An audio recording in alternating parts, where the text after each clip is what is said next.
पे उन्होंने साफ पूछा, क्या वाकई में भैया, जैसे लोगों सुनता हूँ मैं, क्या वाकई में ओल्ड क्लोथ मरे हुए बंदों का होता है, यानी जो मर जाते हैं उनके कपड़े फेंके जाते हैं, उनके वे कपड़े होते हैं? तो दोस्तों आपको बताना चाहूँगा मैं, वो मरे हुए लोगों के कपड़े नहीं होते दोस्तों।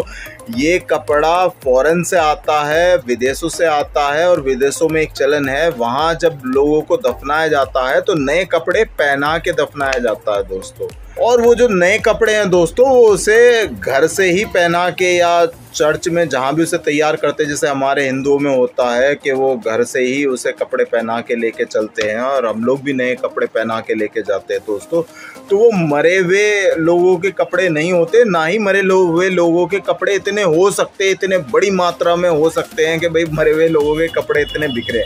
तो ये सिर्फ अफवाह है कोरी के ओल्ड क्लोथ जो होते हैं मरे हुए लोगों के होते हैं। इस पे ध्यान ना दें, इसमें जरा सी भी सच्चाई नहीं होती दोस्तों। तो एक और सवाल था, वो ये था कि ओल्ड क्लोथ में पूमा, ज़ारा, H&M, नाइक के पीस निकलते हैं, वे ओरिजिनल होते हैं या कॉपी होते हैं? दोस्तों बताना चाहूँगा, ये फॉरेन से माल आता है, और बिल्कुल ये ओल्ड क्लोथ तो होता है लेकिन ब्रांडेड होता है, बिल्कुल ओरिजिनल होता है, और चलता भी बहुत ही बढ़िया है दोस्तों, जिसका जवाब नहीं। क्योंकि दोस्तों बहुत महंगे महंगे पीस सस्ते में आते हैं, यानी आप यकीन नहीं करेंगे 8-8 हज़ार के पीस 80-80 रुपये में, तो दोस्तों उसका कोई आकलन ही नहीं कर सकता। और भारत में अरबों रुपए का कारोबार है, भारत में बहुत तगड़ी डिमांड है इस काम की, बहुत ही ज़्यादा डिमांडेबल कपड़ा है, क्योंकि दोस्तों ये कपड़ा चलता है। ये उस अफीम की तरह है, एक नशे की तरह है, जो ब्रांड पहनता है वो ब्रांड ही पहनेगा, और बजट के हिसाब से वो भक्के लेता है, भक्के के हाँ ये भाई सस्ता मिल रहा है, ले लेता हूँ, क्या जा रहा है। और दोस्तों जैसे मैंने बात करी कि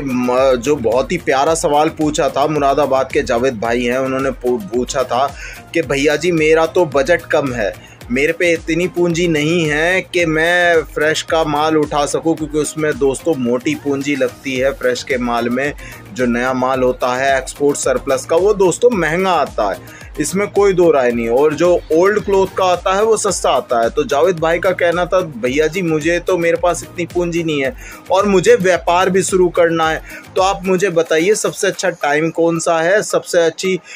क्या चीज़ लें जो नुकसान कम हो और प्रॉफिट ज़्यादा हो। तो दोस्तों बिल्कुल उनके सही सवाल थे, और ये बात हकीकत है, अगर कम पूंजी है और व्यापार शुरू करना है तो बहुत ही अच्छा रास्ता है दोस्तों, प्रॉफिट होगा ही होगा। और सबसे अच्छा टाइम, जी हाँ दोस्तों, सबसे अच्छा टाइम शॉपिंग का जो चल रहा है वो यही टाइम चल रहा है। ओल्ड क्लोथ में जितने भी आपको होलसेलर मिलेंगे, बढ़िया डिज़ाइन का कपड़ा मिलेगा उनके पास, इस वक्त की बात कर रहा हूँ, और माल सही मिलेगा, छटा हुआ माल नहीं मिलने का। और दोस्तों ये भी एक हकीकत है, आप यकीन करें ना करें